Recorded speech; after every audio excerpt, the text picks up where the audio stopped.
Monday has seen a partial lifting of the lockdown amid the COVID-19 pandemic, with several government offices resuming function up to a certain strength. Now, how is the government managing this easing out of restrictions at a time when the pandemic still seems to be quite severe, still seems to be quite a cause of worry? And what is the way ahead is what we're going to look at in this live episode of Government Matters with me, Ruhi Tewari. With me, I have Moushumi Gupta, who's been tracking not just, of course, the government as she always does, but COVID-19 quite closely for ThePrint. Moushumi, thank you for being with us today. So those who send in your questions, as I said, this is a live episode and we'd be happy to take them as we go along. Moushumi, so just to give us some context, what kind of restrictions have been eased today? Because 20th April is when the Prime Minister, even in his last address, had said certain restrictions would be lifted. Well, Ruhi, from today, we will break it into two parts. Right. First is the government part, right, and second, in general, what restrictions right, have been right, relaxed. So as far as the government is concerned, in all central government ministries, what has happened is that the government has said that deputy secretary and above level officials, right, 100% of them will have to join back work. Right. And at lower staff, 1/3 of the lower staff, okay, who are below deputy secretary, right, level. In states, it varies. I mean, different states have, they have come up with their own criteria. Own criteria of who all can come to work, can, resume work.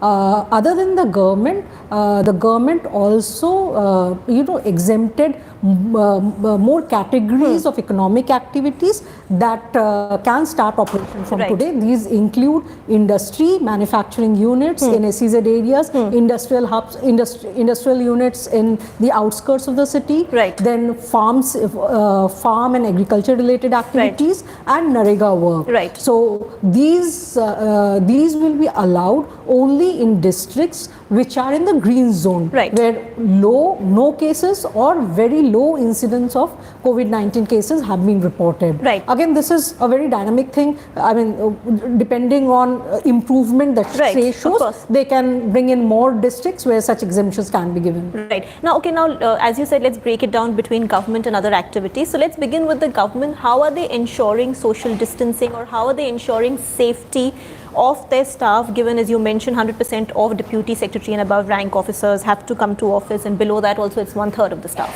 The government has come up with exhaustive guidelines of do's and don'ts that every central ministries, departments, agencies will have to follow from today, and most of them are following it. To start with, the moment you enter the office premises, as in the building, thermal screening is being done. Right. Then, the employees are being asked to sanitize their hands. There are hand sanitizers which are kept at the entry gate. And then, as you go in, there are further guidelines or further protocols that you need to follow. For instance, if you are taking a lift, then only at a time, only 3 people can travel, 3 to 4 people can travel in a lift. The guideline says that, if possible, you should not press the button. And in fact, they are saying that use more stairs. So in fact, Ruhi, I was talking to some of the bureaucrats in the central government ministries, and they were saying that how, this COVID-19 outbreak, how it has kind of brought in usher in a change in work culture in government offices. Today, for instance, many officials, across levels were seen climbing stairs, and then they also ensured that nobody brushes past each other, right, even if they are in a hurry. Right. People were avoiding lift. Even in corridors, people were giving way to another if they saw that another employees coming. So they would ensure that there is space between the two of them. Right. So in their own way, right. So there is social distancing being followed in government offices as well as you mentioned, while commuting, etc. Now, coming to the other services and other industries that you said in certain other sectors that have been allowed to operate, how are they dealing with the question of workers commuting to work and back? What is the solution for that? And two, what about migrant workers who've perhaps traveled and gone elsewhere? Ruhi, yesterday the Home Ministry issued guidelines for transporting migrant workers to the workplaces, and the guidelines said that migrant workers who are residing in wherever they are, I mean within the state, they can, I mean if they want, if they wish, they can join, I mean they can start working in industrial or the farm sector, but they can't travel outside the state. The movement will be strictly within the state, within the intra-state, within from one district to another. And the guidelines says that the onus is on the district administration to provide transportation facility to these migrant laborers to reach their workplaces. The district administration will have to provide buses which are sanitized. Inside the buses, they will have to ensure that workers maintain social distance and the other safety protocols are followed. They will also have to provide food to the workers there. Different states again have come up with their own guidelines. For instance, Punjab has said that any industry which employs more than 10 employees will have to mandatorily provide accommodation facility to the workers within their industry premises or in nearby area to avoid workers traveling. Sure, but Moushumi, these are all guidelines. How much are they being followed is also a question, and the feasibility of following them is also something that does sort of become a question. Yeah, I mean, many of the state government officials are saying that, I mean, when it comes to implementing them on ground, it's quite challenging because, for instance, in Maharashtra, many of the industrial houses have said that, they don't have that kind of space to provide accommodation to the workers. It's not feasible for them. Then in many other states, the district administration has said that, providing transportation is not, is not working out. So again, I mean, it comes to square one. I mean, despite the fact that the guidelines are there, the migrant workers won't be able to join back work. The guideline says that the migrant workers, wherever in the relief camps they are, the district administration or the authorities there will do a proper screening of them, will do a skill mapping, and then decide which sector the worker can work in. So again, on the ground level, how do you go about implementing it?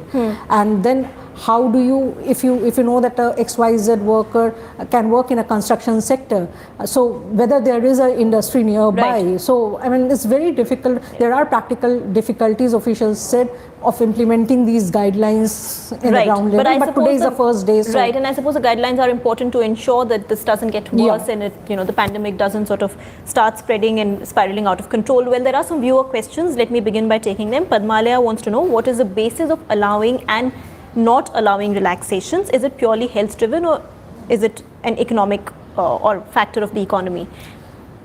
To a certain extent, it's driven by the economy. The fact that all these migrant workers don't have any livelihood right now, and they were dependent on whatever they earned. So, to a large extent, it is driven by economic necessity, allowing these relaxations. Also, the need for the supply chain to continue and for these industries to work. Exactly, because this is the Rabi harvest season. So, though the crops have been harvested, you need laborers to take them to the markets, to the agricultural markets for loading, unloading, and to ensure that the supply chain continues. So without laborers there, I mean, there would be a disruption. Sorry, you wanted to say something. Also, I mean, as far as other essential commodities are also, concerned, I mean, you need laborers like in the retail shops. They are saying that they are running out of many products. Products, and this is happening because they don't have laborers to bring those commodities from the distributors, from the companies to their shops. Sanjay Sharda wants to know, do you see everybody wants to ask, and this answer is something all of us are looking for. But take a shot, Moushumi. Yeah, as of now, we don't know. I mean, the government will go by how things pan out maybe towards the end of the month. I mean, if they are able to, bring down complete public transport. So and they have already said that all these educational institutions will remain open, will remain closed till June. Shashank Srivastava, would this mean that railways and airlines will resume their operations soon? Railways in operation as of now, they have said that they are not going to resume operation. Till airlines, for instance, they have said that some of the airlines have said that till May 31st they are not accepting any bookings. The railways is also not making any bookings right now. They will go by how things pan out after May 3rd to determine that, right? And railways and all also, there is a greater chance of the spread of infection through public transport. Yeah, there have been instances. So I think they'd want to be extra careful about how and when to open these up. Parimal A wants to know, why are the state governments still reluctant to open the economy? In some of the districts, there hasn't been a case in the last few days.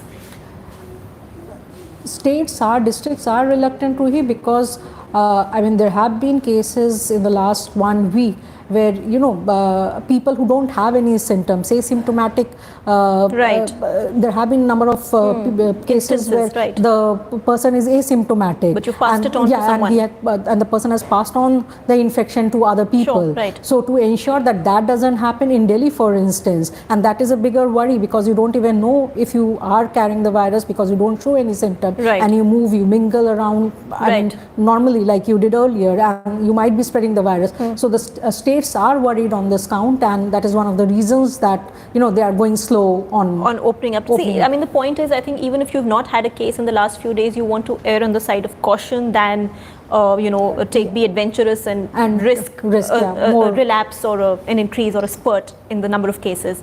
Amrit wants to know, can the state government relax the lockdown even if the centre continues it? Now see what has happened to Kerala. Yeah. You want to talk about that? In fact, state government can't. The central guidelines are the benchmark. States can make it more stringent, but they can't dilute the central guidelines. So that is the minimum that the centre has given.